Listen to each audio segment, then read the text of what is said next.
Bismillahirrahmanirrahim. Assalamualaikum warahmatullahi wabarakatuh.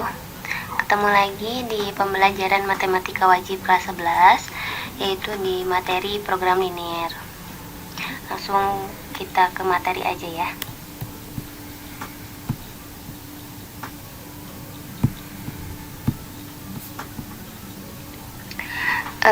Program linier itu untuk apa sih? Itu kan ya.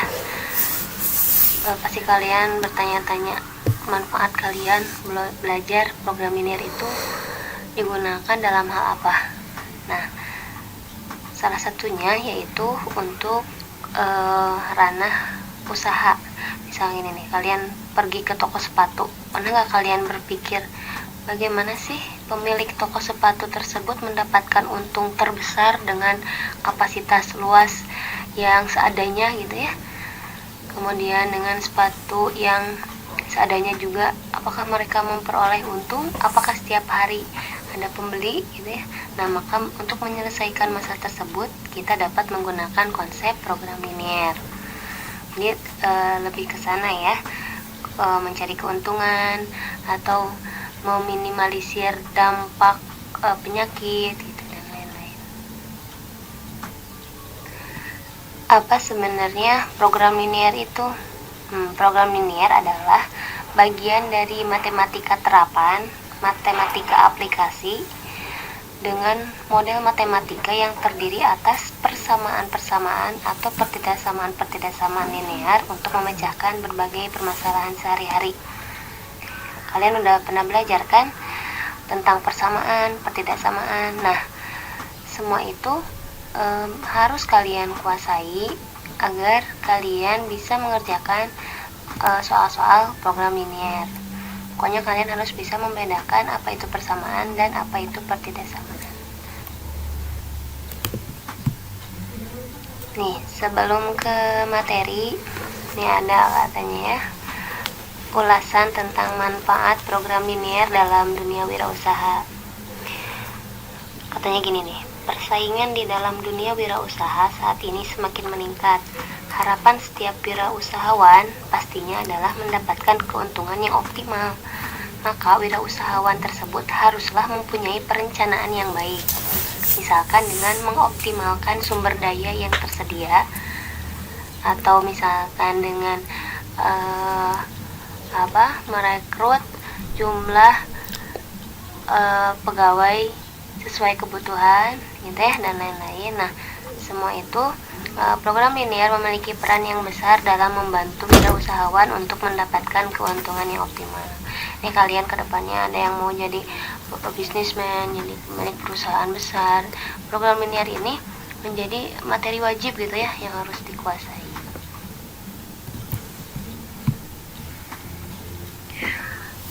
Oke, di program linier ini yang akan kita bahas adalah yang pertama SPLDV dan daerah penyelesaiannya. SPLDV di sini lebih ke pertidaksamaan ya, bukan ke persamaan tapi ke pertidaksamaannya. Dan daerah penyelesaiannya ini dalam bentuk grafik. Kemudian kita akan merancang model matematika, kemudian menentukan nilai optimum dan menerapkan aplikasi program linier di kehidupan sehari-hari.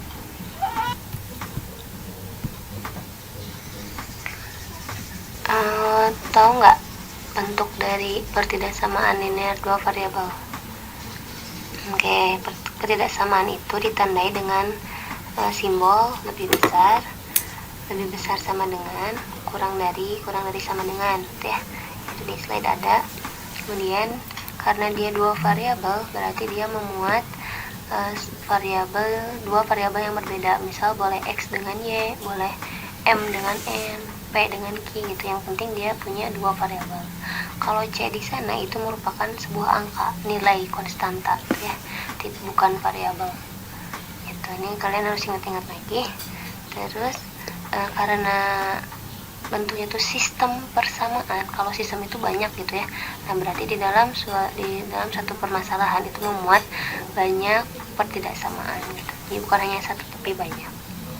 Oke, bagaimana kita menggambar daerah penyelesaian pertidaksamaan linear dua variabel?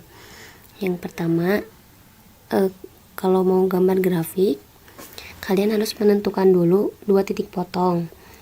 Nah, membuat titik potong ini harus dengan menjadikan salah satu sumbunya menjadi 0.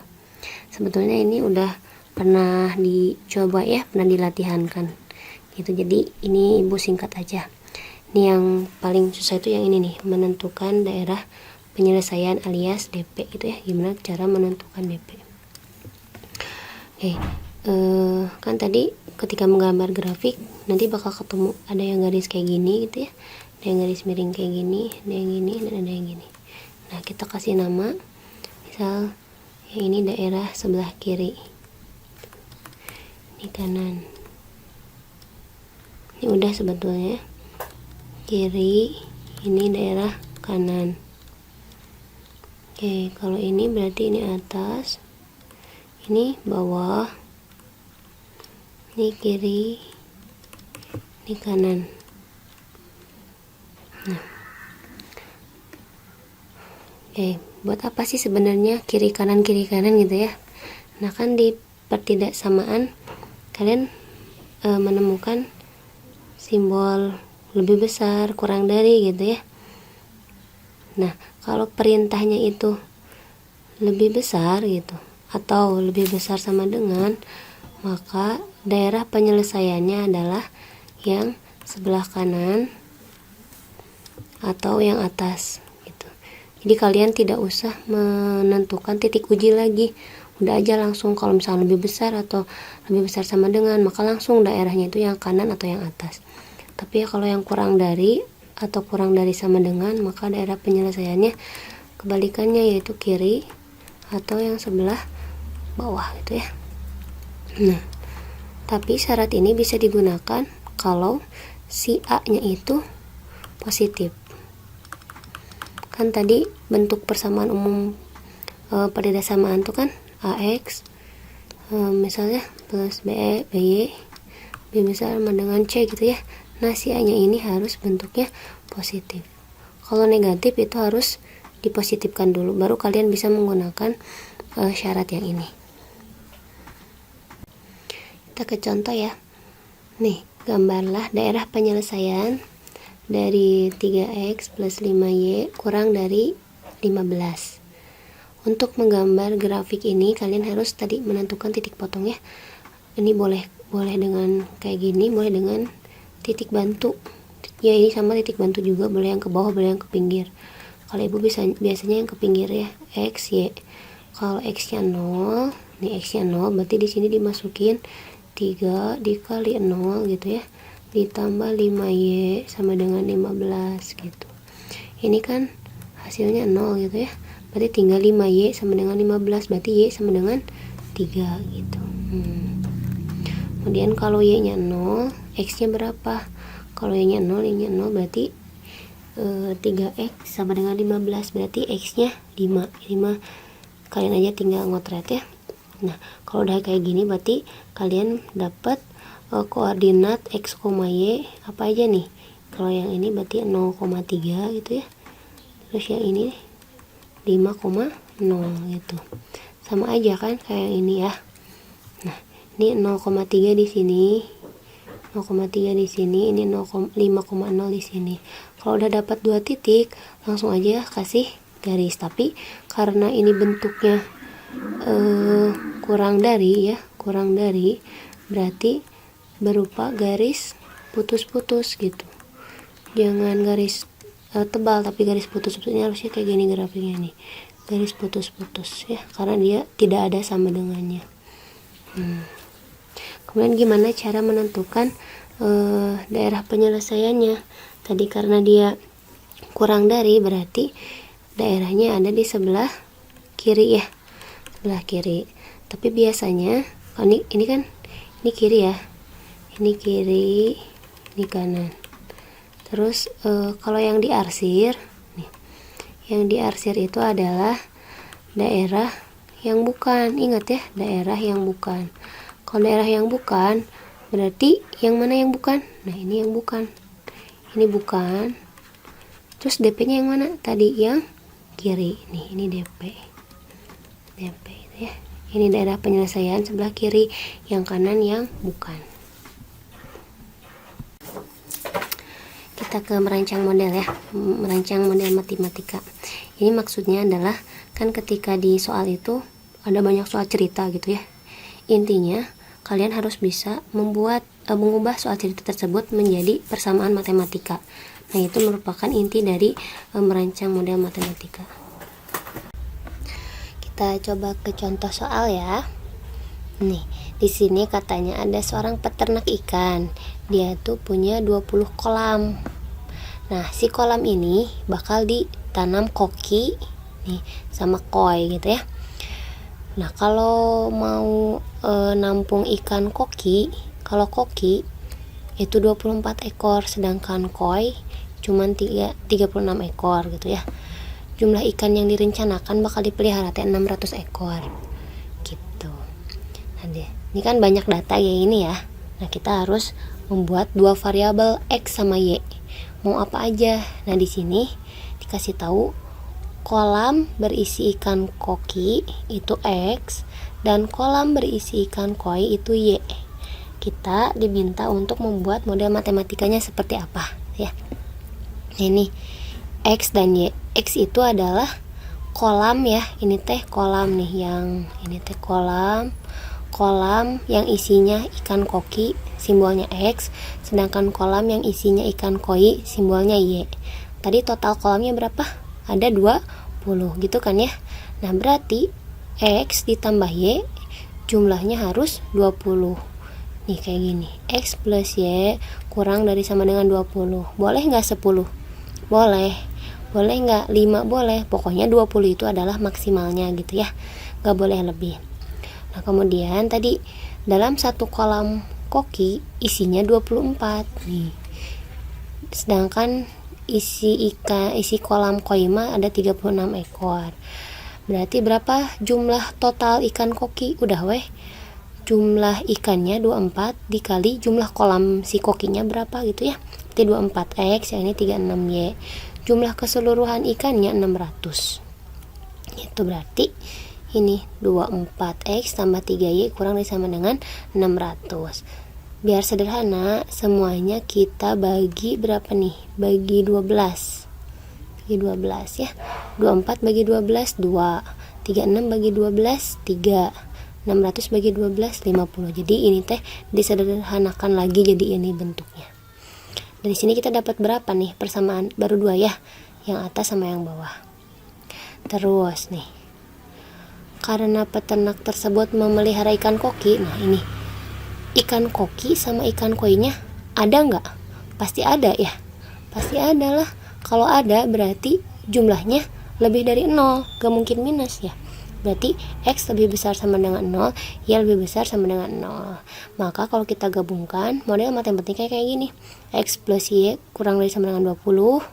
Ini persamaan fungsi pertama. Ini yang kedua, 2X plus 3Y kurang dari sama dengan 50. Kemudian X lebih besar dari 0, Y lebih besar dari 0. Nah, ini model matematikanya. Tadi bentuk cerita diubah menjadi kayak gini gitu. Ada lagi contoh yang lain nih. Ini katanya mau bikin apa? Puding sama es buah ya. Kita misalkan puding X, es buahnya Y gitu. Kalau mau bikin nih, ini kan puding tadi ya, puding X buah Y. Kalau mau bikin puding dia butuh 3 mangga dan 2 melon. Oke, 3 mangga, 2 melon. Mangganya 3, melonnya 2 gitu ya. Kalau mau bikin es buah, mangganya 1, melonnya 4, 1 sama 4 gitu ya. Ini buat bikin es gitu. Oke, persediaannya nih, jika Aneta memiliki persediaan 11 kg mangga dan 14 kg melon, gimana nih bentuk persamaannya? Nah, kayak gini benar ya. Ini weh 3Y 3X plus Y sama dengan 11 nih, 2X plus 4Y sama dengan 14 X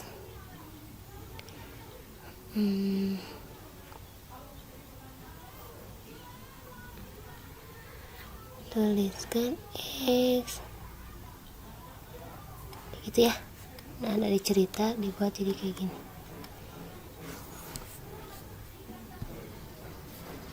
Artinya apa nih?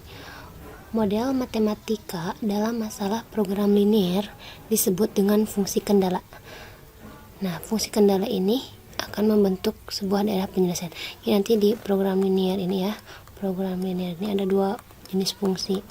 Ada fungsi kendala, ada fungsi sasaran atau tujuan gitu.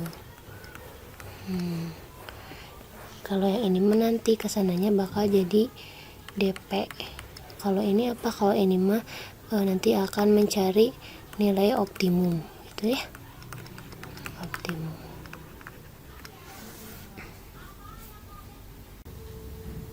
Oke, mohon maaf ini salah, harusnya gini ya. X lebih besar sama dengan 0 dan Y lebih besar sama dengan 0. Kenapa harus lebih besar? Karena kan bahannya ada. Masa bahannya negatif ya? Jadi harusnya ini, bukannya ini. Bukannya ini. Tapi yang ini pakainya nih, yang ini ya.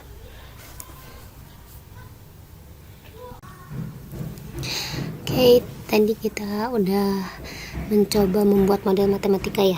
Nah, sekarang kita akan menentukan nilai optimum dari masalah program linear. Maksudnya nilai optimum itu adalah mencari nilai maksimum atau minimum ya. Itu disebut dengan optimum gitu. Nah, maksudnya maksimum tuh misal kayak gini. Kita ingin mencari laba maksimum, oh berarti optimumnya maksimum. Tapi kalau misalkan kita ingin meredam pandemi corona seminimal mungkin, oh berarti nyarinya minimal. Lihat, pokoknya kalau mau nyari maksimal minimum itu harus bergantung pada konteks permasalahannya seperti apa.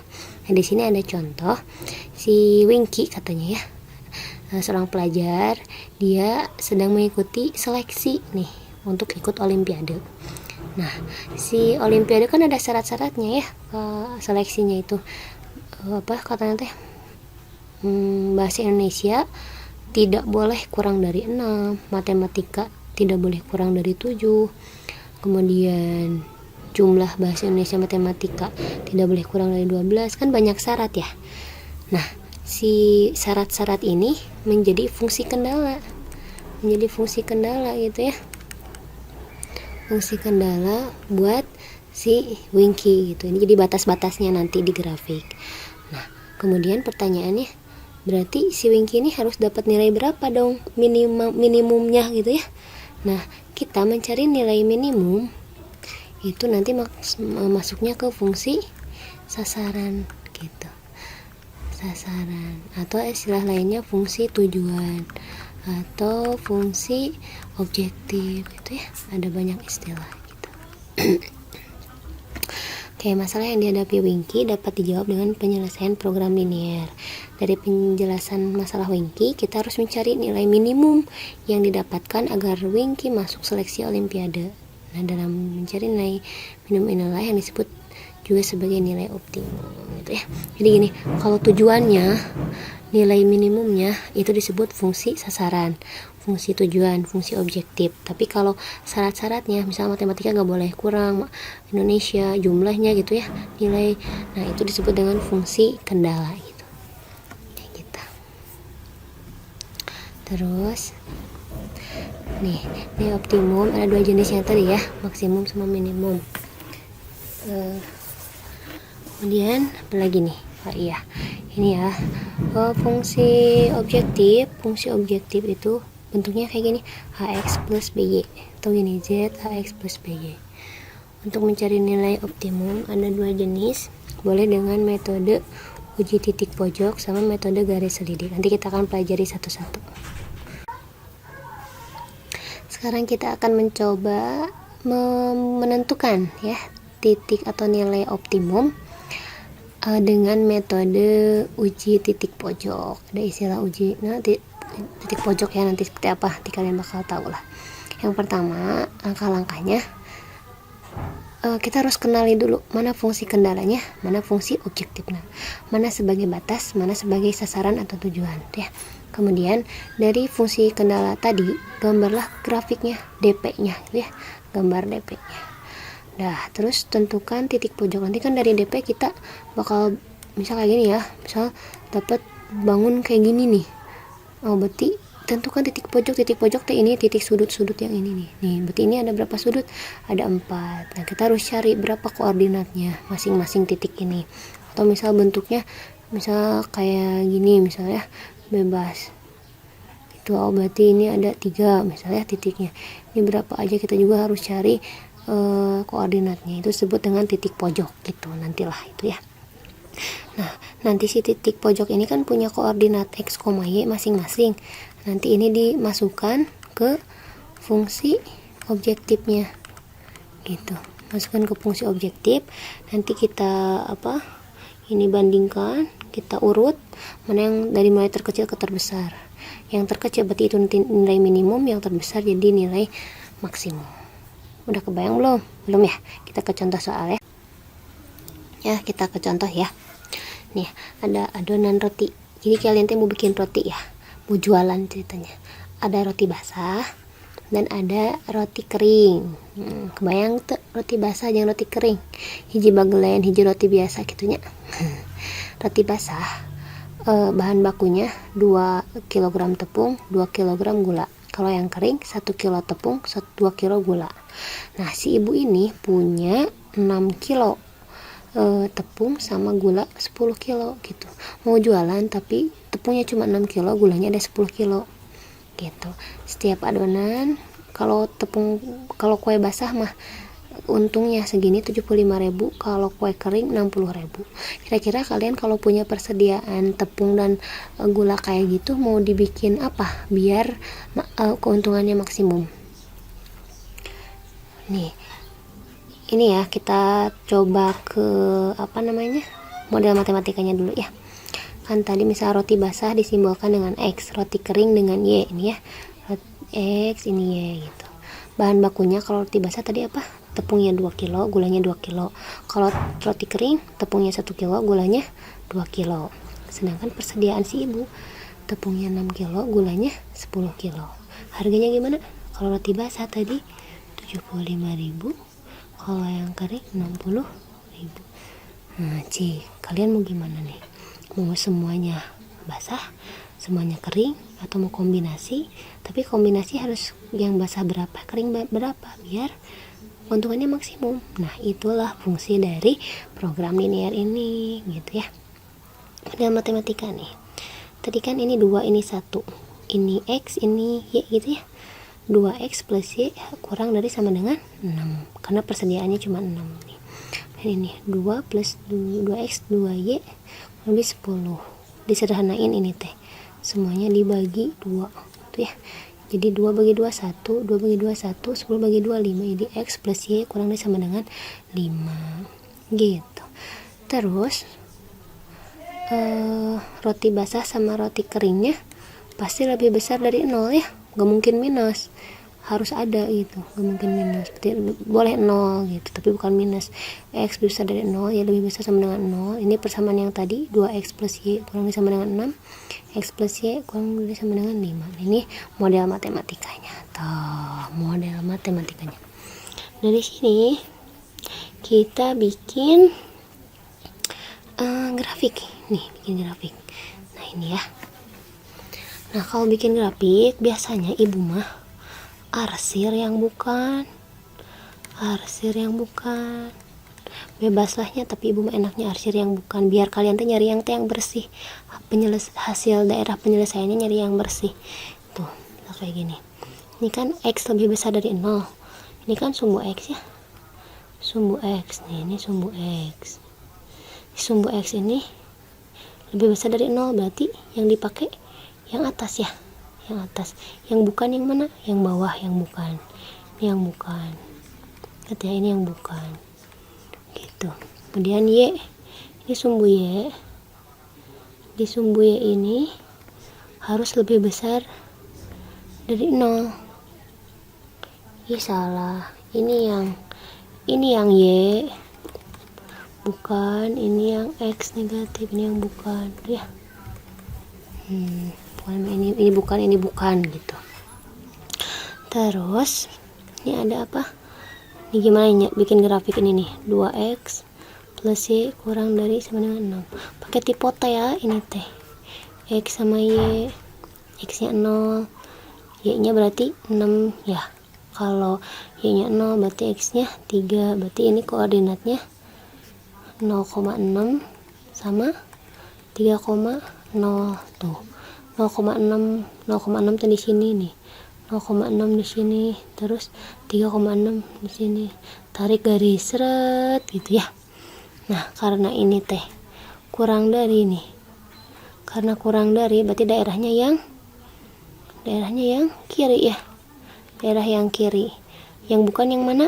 Yang kanan. Berarti ini bukan, ini bukan, ini bukan gitu. Kemudian yang terakhir, x plus y kurang sama dengan 5. Sama caranya cari tipot gitu, x y.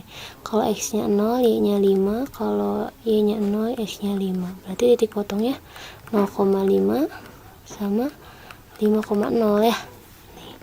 Ini 0,5 0,0 nih yang ini set. Karena sama kurang dari maka yang kiri, yang diarsir yang bukan berarti yang kanan gitu.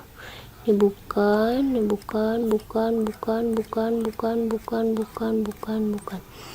Nah, mana dong daerahnya? Yang ini nih yang bersih. Cari yang bersih. Set, yang ini bersih, nggak ada arsiran, ini bersih. Tuh, kayak gitu maksudnya ya. Berarti ini DP-nya. Daerah penyelesaiannya. Begitu. Di sini kita punya berapa sudut? Ada 3 dan 4. 3. 1 2 3 4. Yang ini kan 0,0 ya, titiknya nih ya, ini kita kasih nih 0,0. Ini berapa? Ini berapa ini? Ini yang ini berapa? 3,0. Benar yang ini. Yang ini 0,5 ya. 0,5. Nah, yang ini berapa nih? Yang ini berapa? Ini berapa? Nggak tahu, belum tahu daerahnya. Nah, ini teh adalah perpotongan dari grafik ini. Perpotongan kan itu ya, grafik dari yang dari sini sama yang dari sini, betul? Perpotongan dua grafik dari persamaan yang ini. Nah, kalau kayak gitu berarti nih yang ini nih ya. Berarti si persamaannya harus diginiin, eliminasi substitusi gini. X plus Y sama dengan 5, 2X plus Y sama dengan 6. Nah, ini disalin lagi. Ini Y dikurangi semua, Y kurangi Y, habis gitu ya. X dikurangi 2X min X, 5 kurang 6 min 1. Negatif hilang, berarti X sama dengan 1. Nah, ini udah dapat nih X nya 1. X nya 1, kita substitusi, kita cari nilai Y nya. X plus Y sama dengan 5. X nya 1, ini Y, ini 5. Kayak nyari Y gimana? Satunya pindah ke sana, Y negatif. 5 dikurangi 1, 4.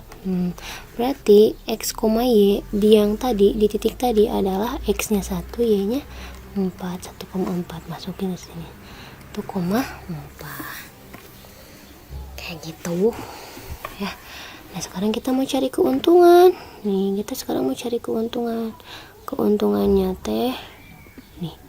Kalau yang X dikali, kalau yang X ya, yang X kali 75.000, yang Y kali 60.000. Nah, ini langsung nih udah ada. Ternyata kayak gini hasilnya. Kalau dia titik 0,0, keuntungannya 0. Kalau semuanya dipakai buat kue kering, penghasilannya cuma 300.000. Terus kalau kue basahnya 1, keringnya 4, hasilnya 315.000. Kalau semuanya dipakai buat roti basah, hasilnya 225.000. Oh, berarti lebih efektif, lebih maksimum kalau pakai yang ini ya. Nah, yang ini nih. Apa dong? 1 dibikin kue basah, 4 dibikin roti kering gitu. Nah, berarti kalian harus pinter kayak gini. Kalau kayak tadi ngawang-ngawang, kayaknya pikiran awalnya kalian udah bikin adonan roti basah aja semuanya, soalnya harganya 75.000. Nggak bisa gitu. Ternyata kalau roti basah aja nih, yang terakhir, roti ini kan roti basah aja, roti keringnya nggak ada. Roti basah aja ternyata penghasilnya cuma 225.000. Bandingkan sama yang ini, yang atas ini itu lebih besar ternyata. Kalau satu roti basah, 4 roti kering gitu. Paham ya? Coba kalian paham-pahami lagi, pelajari lagi sampai benar-benar ngerti. Oke, yang kedua adalah metode garis selidik. Kalau yang ini sebetulnya metodenya tuh gampang banget kalau kalian ngerti, dan sederhana banget ya. Seperti biasa kan kita punya apa tadi, fungsi objektif AX plus BY, alias boleh kayak gini, Z sama dengan AX plus BY.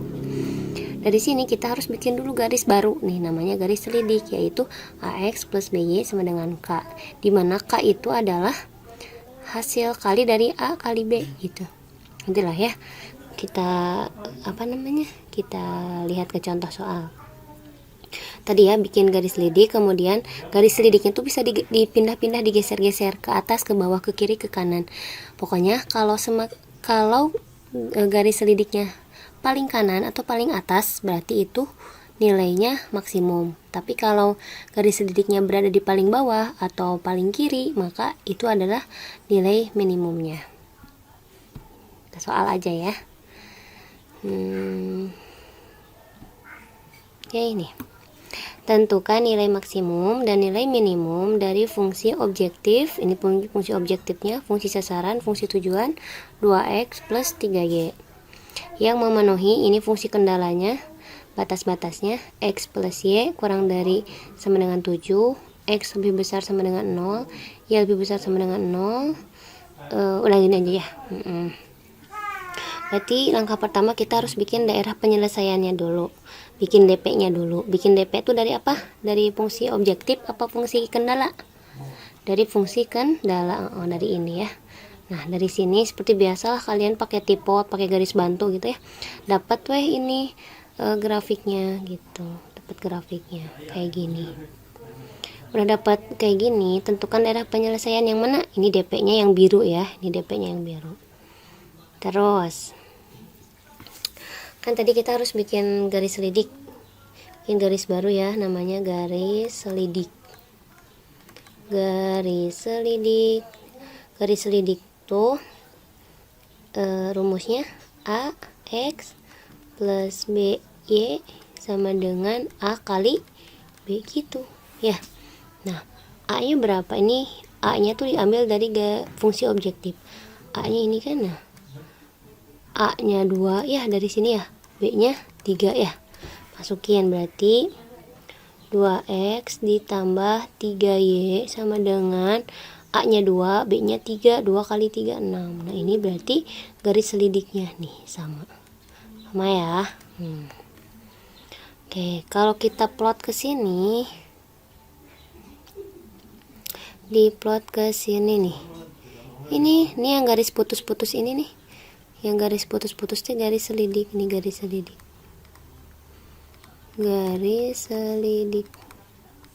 si garis selidik ini bisa digeser-geser ke bawah, ke atas, ke bawah, ke atas gitu.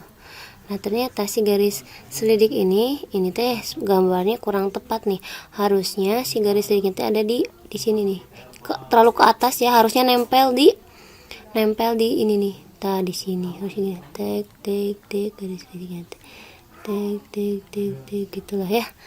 Nah ternyata ginilah logikanya mah, kan tadi gini ya, gini gitu. Nah garis selidiknya teh kan bisa di sini, bisa digeser-geser tadi, dan dia yang paling kanan paling atas tuh berada di sini nih, paling sini. Di sini paling atas, menempel di daerah penyelesaiannya di mana? Di sini kan, di titik ini. Paling atasnya di sini, enggak di bawah, bukan, tapi di sini. Gitu. Berarti kalau dia sudah menempel paling atas, itu nilai maksimumnya. Kalau si garis selidiknya berada di bawah di sini dan menempel di paling bawah, itu nilai minimum. Ini minimum, ini maksimum gitu. maksimumnya ada di mana? Ini di sini, yaitu 0,7 ya, di koordinat 0,7 ya. Kalau yang minimumnya di koordinat 0,0 gitu. Oke, udah kayak gini. Nah, ini dimasukkan ke fungsi objektif. Masukin ke fungsi objektif ke sini. Nih. Fungsi objektifnya ini kan 2x plus 3y, 2x plus 3y. Nah, yang maksimum mah tadi 0,7, x-nya 0. Ini kan ini ya. 0,7 gitu ya. X-nya 0, Y-nya 7, tinggal dikaliin 21. Kalau yang ini mah 0,0 koordinatnya 0,0. Oh, berarti nilai maksimumnya 21, nilai minimumnya 0 gitu. Coba dipahami lagi ya. Oh iya, mungkin materi program linear ini sampai di sini. Ini Ibu nerangin dari awal sampai akhir. Kalau kalian masih bingung, bolehlah tanya jawab japri sama Ibu ya. Untuk selanjutnya kita akan mencoba beberapa latihan, tapi Ibu minta kalian benar-benar harus paham dulu. Kalian bolehlah mencari referensi di luar video ini, dari buku, dari internet, dari YouTube, dari pemateri yang lain boleh ya. Mungkin ini dari Ibu, mudah-mudahan bermanfaat. Sampai ketemu lagi. Wassalamualaikum warahmatullahi wabarakatuh.